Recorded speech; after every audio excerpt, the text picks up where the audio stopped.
At 22, I married my first boyfriend, against my parents' wishes. The man was a terrible womanizer and philanderer, and left my daughter and me 10 years ago. That man was invited to my daughter's wedding.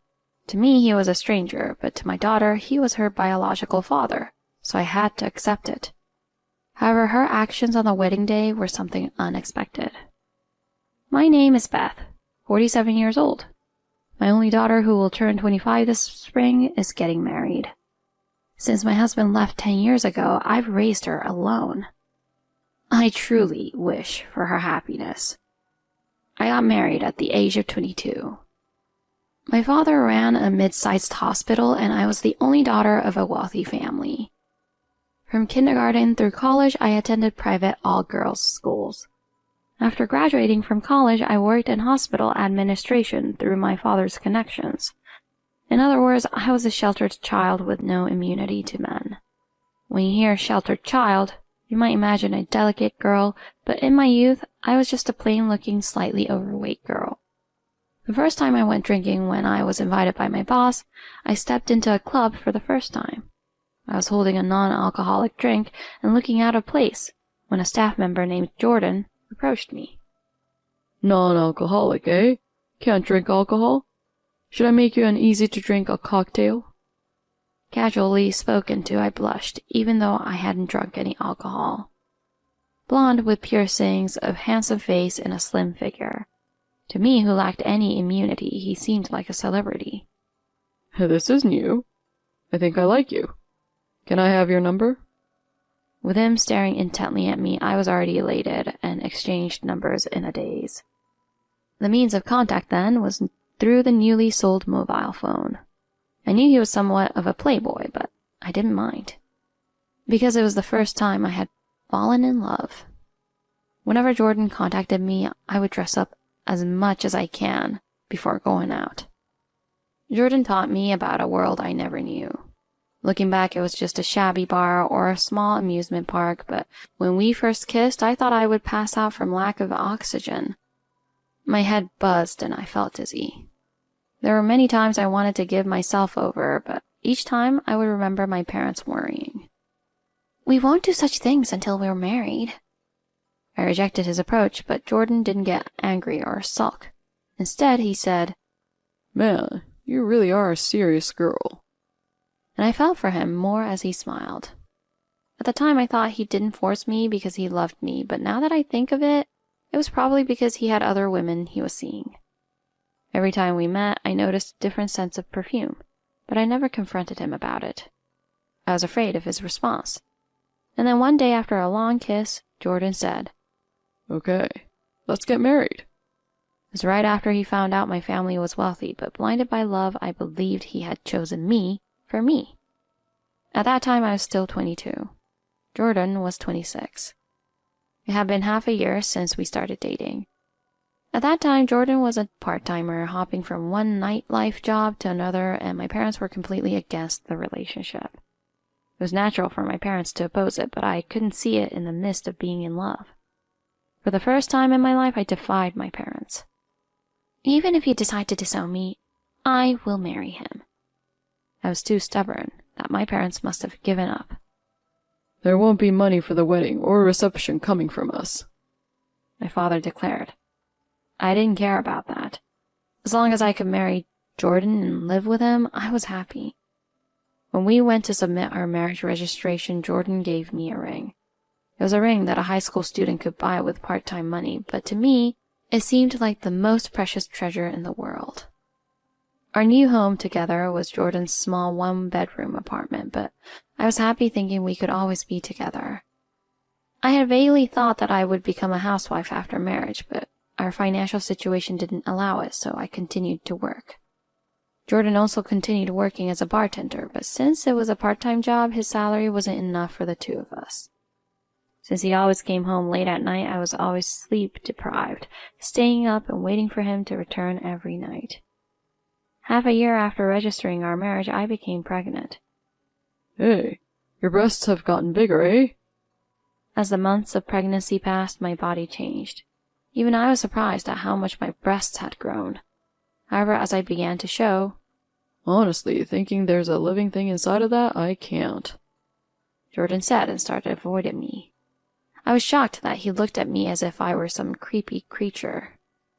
At that time, I misunderstood that being desired physically was love.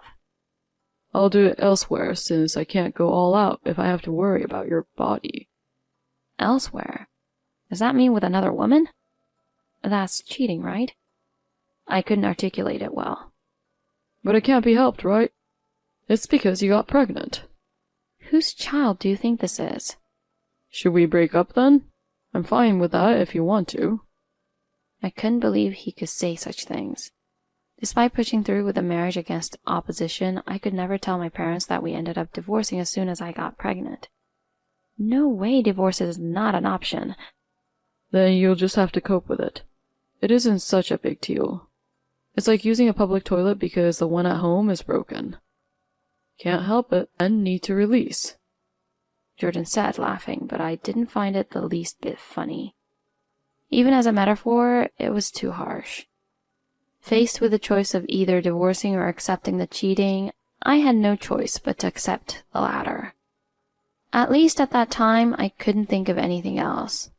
The ones most delighted by my pregnancy were my parents. I'm so happy we see our grandchild's face so soon, my mother said happily. So if you're having a child, you'll need to live in a proper place and work in a proper job. I'll introduce Jordan to one. On the condition that Jordan gets a job at one of the companies my father introduced, he provided the down payment for a bigger apartment. It was money originally saved up for your marriage fund, my mother informed me. Jordan, through my father's introduction, became a salesman for a medical device manufacturer. Now the 3-bedroom apartment was affordable enough that I could quit my job. Having a wealthy parents-in-law is the best. I'm glad I didn't leave you. Jordan seemed happy as he said that, and sales, which required quick action, seemed to suit him. Our child was a girl, and we named her Emily. Jordan doted on his daughter, who resembled him, and I think he was a kind father. However, perhaps it was bad that I was so engrossed in childcare. Gradually, Jordan lost interest in me, and before I knew it, I was no longer his lover or a wife, but merely a mother. Jordan was always unfaithful, but I never nagged him about it. Even if he was cheating, he never stayed but overnight and came home every day, so I continued to tell myself that I'm his wife and a mother, so it's okay. Jordan seemed to be a successful salesman, earning a good salary, and my parents, ever eager to spend on their granddaughter, even bought a car for us, saying it should be necessary for her kindergarten commutes. From the outside, we must have appeared a wealthy and happy family. The one time my daughter, now in her second year of middle school, told me, "Hey, Mom, I saw Dad downtown on my way back from school. He was walking arm in arm with a young and beautiful woman." Suddenly confronted with what I had been avoiding, I replied flusteredly, "Oh, really? Maybe it's someone from work." "Absolutely not. Dad's cheating, isn't he? Are you okay with that, Mom?" "Emily, you shouldn't worry about such things." "I will worry. We're family, aren't we?" My daughter's questioning, as she entered her rebellious phase, was something bitter. "Dad, you're cheating, right?" Emily directly asked her father. What's this about all of a sudden? My Emily's starting saying such things now? Jordan dodged it, but eventually Emily began ignoring her father and looked at him with disgust whenever they met. Ugh, girls are such a hassle. At first, Jordan said that, but perhaps feeling uncomfortable, he gradually began spending less time at home. Even though he cheated, he always returned to this house. It was the only thing that kept me sane, but Jordan soon stopped coming home. One night past 8 o'clock, my father called me. Since Jordan had been performing well in sales since my father arranged his job, my father had been more accepting, but now he sounded furious. "Beth, is Jordan there?" Actually, Jordan hasn't come home for the past 3 days. I was shocked by the unbelievable story my father told me. Jordan sells medical equipment, so he was frequently at hospitals. There he was flirting with the nurses and even got deeply involved with a female doctor whose husband stormed into my father's company, causing a huge commotion. It seems Jordan has submitted his resignation. My father is furious at having his dignity destroyed. What's going on with him? Beth, did you know about this? Everything went dark. I couldn't believe I was hearing this from my father. I don't know. I don't know anything. I lied. That night, Jordan came home for the first time in 3 days. I quit my job today. I got into trouble with a client and my boss was so annoying. And I'll be leaving this house too. Saying this, he quickly packed his belongings and tried to leave. Wait a minute. You can't just say that all of a sudden. Let's calm down and talk this through. Even as I tried to stop him, Jordan wouldn't listen. I can see that your father will complain, and lately, Emily isn't cute anymore, and being in this house is uncomfortable. Besides, the woman I'm seeing now is still 20, and since I'm her first, she really thinks I'm the one for her. You don't need me here, right? Earlier in the call, my father had said hurry up and divorce him. You don't love me or your daughter anymore? I was afraid to hear the answer. The girlfriend I have now, she's like you used to be. Sorry, but honestly, I've been tired of you for a long time. It doesn't make sense. I don't think marriage is about getting tired of your significant other. Here, the divorce papers. Fill them out and submit them once you're done. He handed me the documents he had taken out of his bag. I had thought if it came to divorce, I would be the one to bring it up. At that moment, Emily, who had been in her room, came out and shouted, "You're not my father. Just get out."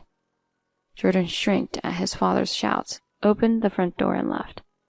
Emily was crying. "He's the worst. I hate him." Emily. "Mom, why have you not said anything even if you knew he's been cheating all along?" "It's because his cheating is like a disease, and I thought it was better not to divorce for your sake." Cutting off my words, Emily said, "Don't use me as an excuse. I hated that you just endure it, thinking that's the best way. Mom, you're not living your own life. I don't want to be like you." Emily's words pierced me. I was shocked, very shocked. Under the protection of my parents, I grew up without any hardships, never facing my husband honestly, always lying to my heart. I was afraid of Jordan leaving, so I tolerated his infidelities. It was natural for my daughter to hate me. I thought I couldn't go on like this.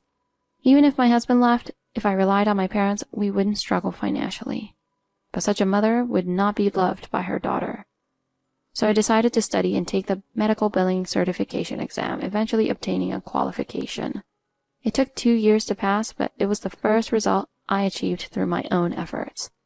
Through my father, I found a job in the billing department of a hospital. In the end, I relied on my parents again, but it was better than working at an unknown hospital without any connections. I thought it was pointless to put on a facade. I had to raise my daughter, and now she's getting married to her college classmate, a rugby player. He seemed attentive and sincere. And at the seats of the bride and groom's parents, there was my husband who had left 10 years ago. "How dare you show up here?" My father whispered furiously.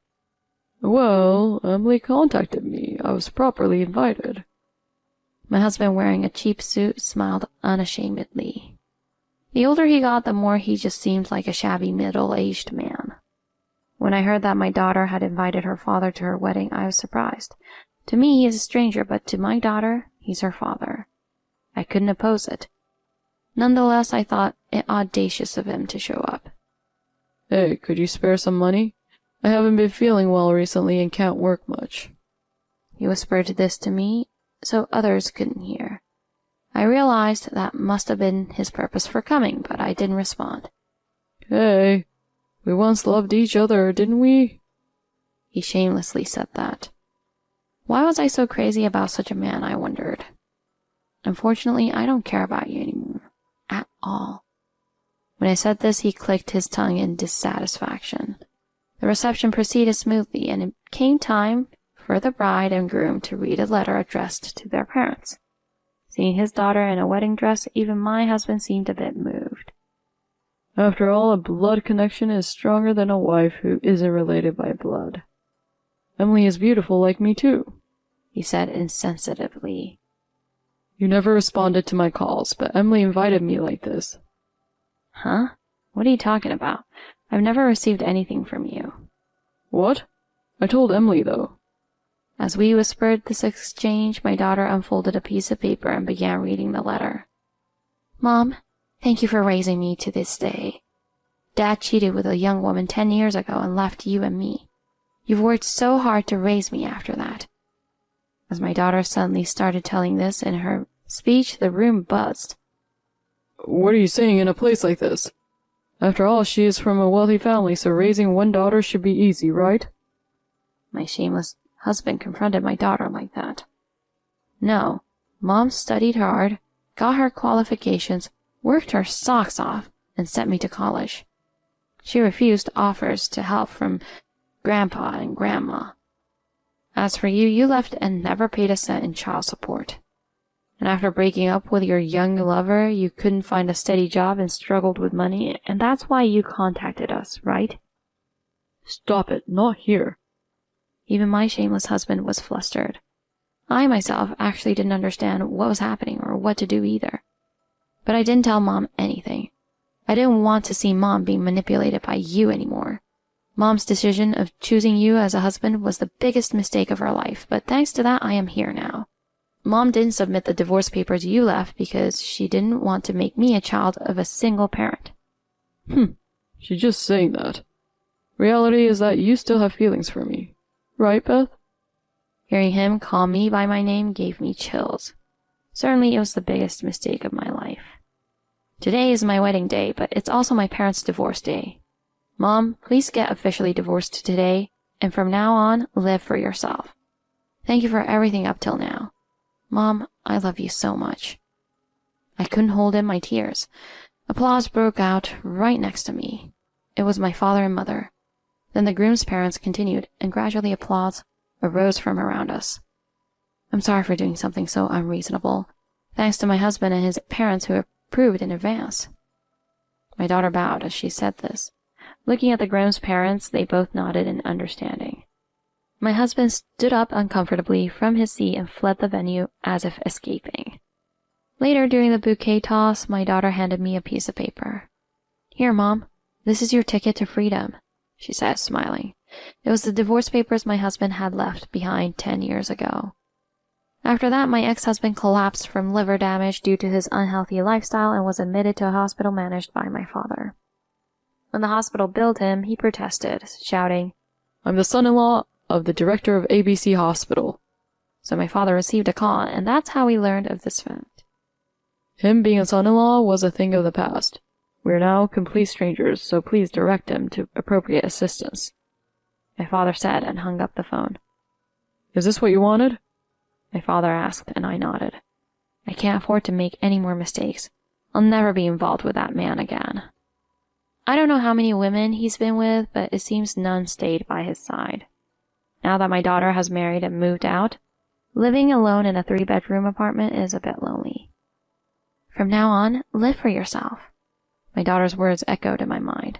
If I live to the average life expectancy, I still have about 30 years to live.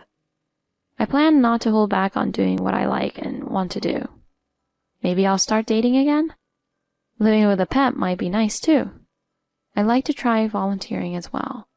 But first, maybe I'll invite my parents to a trip together. I would like to tell my parents I love them too.